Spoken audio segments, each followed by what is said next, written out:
बच्चों, आज हम व्याकरण क्लास 5 का फिर लेकर आए हैं इस वीडियो में। और आज हम आपको लेसन 1 पार्ट 1 पढ़ा चुके हैं। पार्ट 2 वर्ण विचार भी पढ़ा चुके हैं। अब हम आपको पार्ट 3 शब्द विचार आज हम आपको पढ़ाएंगे। शब्द विचार अब हम शब्द पे जाएंगे। आइए देखते हैं। चित्रों को देखिए और समझिए। चित्रों को देखिए और समझिए। घोड़ा, तितली, बस। ऊपर दिए गए चित्रों के नीचे लिखे नाम घोड़ा, तितली, बस विभिन्न वर्णों के मेल से बने हैं। यथा जैसे घोड़ा, घ धन ओ धन अड़ धन आ बराबर घोड़ा। मतलब घोड़ा सीधे दिया है। विभिन्न वर्णों के, विभिन्न अलग अलग वर्णों के मेल से बने हैं। वर्ण, अक्षर, लेटर के मेल से। मेल मतलब जोड़कर तब शब्द बनता है। हम शब्द विचार पढ़ रहे हैं। शब्द कैसे बनता है इसी के बारे में बताया गया। ती त ली, त धन ई धन त धन अ धन ल धन ई बराबर तितली। अब आता है बस।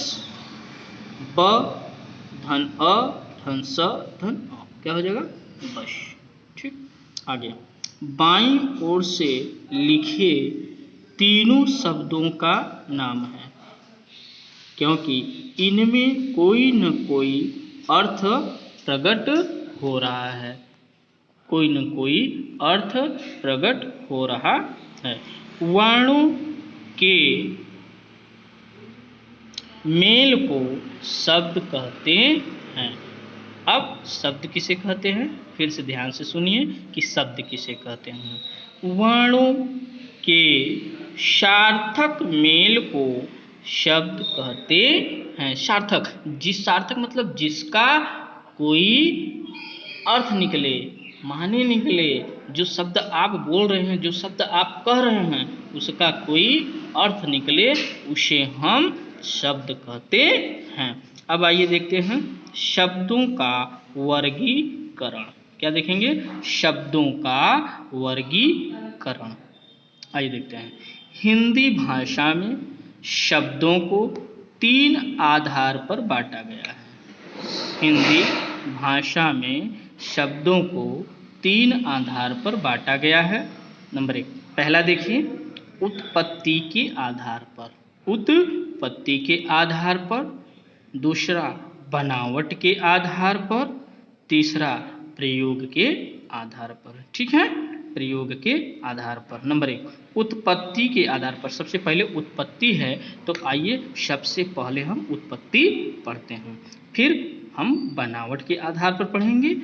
फिर हम प्रयोग के आधार पर पढ़ेंगे। ठीक, नंबर 1, उत्पत्ति के आधार पर पढ़ रहे हैं। पहले उत्पत्ति के आधार पर शब्द 4 प्रकार के होते हैं।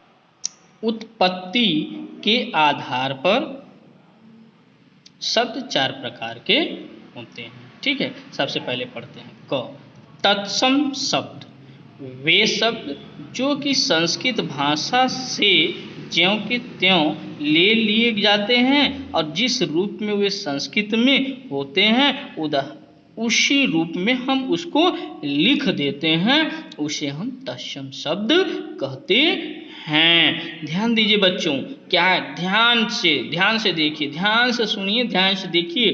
बहुत अच्छी बातें हैं। कह रहा है तत्सम शब्द वे शब्द जो कि संस्कृत से ज्यों के त्यों ले लिए जाते हैं, मतलब जिस तरह रहता है उसी तरह हिंदी में ले लिया जाता है, और जिस रूप में वो संस्कृत से लेते हैं उसी रूप में वह लिख देते हैं। उदाहरण के लिए अच्छ, सत्य, कार्य, प्रथम, सर्प, ये सब संस्कृत से लिया गया है और संस्कृत के शब्द हैं, इसलिए इसको इसी तरह लिख दिया गया है।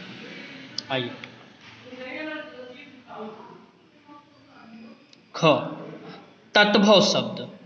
आइए ख, तद्भव शब्द वे शब्द जो कि संस्कृत शब्दों के रूप में कुछ बदलाव करने के बाद हिंदी भाषा में प्रयोग किए जाते हैं, ऐसे शब्दों को तद्भव शब्द कहते हैं। देखिए दोनों में देख लीजिए, थोड़ा सा दोनों में डिफरेंट देख लीजिए, फिर हम एक एग्जाम्पल को देखते हैं। यहाँ कह रहा है जिस तरह संस्कृत में लिया जाता है उसी तरह हिंदी में लिख दिया जाता है, उसमें कोई परिवर्तन नहीं करते, ऐसे शब्दों को हम तत्सम शब्द कहते हैं। अब ध्यान दीजिए, तद्भव कह रहा है अगर हम जो शब्द संस्कृत के लेते हैं थोड़ा उसमें परिवर्तन कर देते हैं, बदलाव कर देते हैं, उसे हम तद्भव कहते हैं। जैसे दधि, संस्कृत शब्द संस्कृत से लिया गया और यहाँ दही कहते हैं।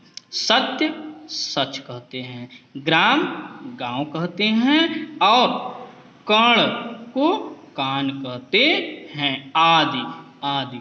ठीक, आइए देखते हैं ग, देशस शब्द। आइए देशस शब्द, देशस अर्थात देश में उत्पन्न, अर्थात देश में उत्पन्न शब्दों को हम देशस शब्द कहते हैं। ये शब्द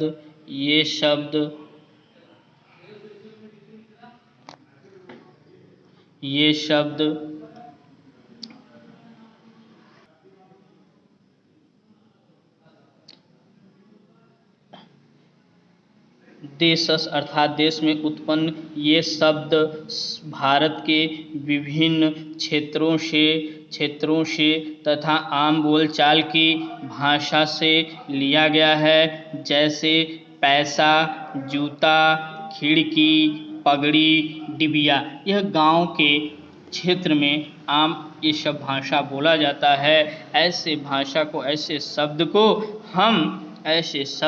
हम देशज शब्द कहते हैं। देशज विदेशी शब्द क्या है? विदेशी शब्द। भारत में हजारों सालों से विदेशी आते जाते रहे हैं। इसी विदेश संपर्क के कारण अनेक विदेशी शब्द हिंदी भाषा में आ गए हैं। यह विदेशी शब्द कहलाते हैं। जैसे खत, वकील, थकान। अरबी शब्द स्कूल, कार, टिकट। अंग्रेजी शब्द आदि हैं। ठीक, आइए 4 प्रकार में उत्पत्ति थे, हमने आज चारों पढ़ लिया।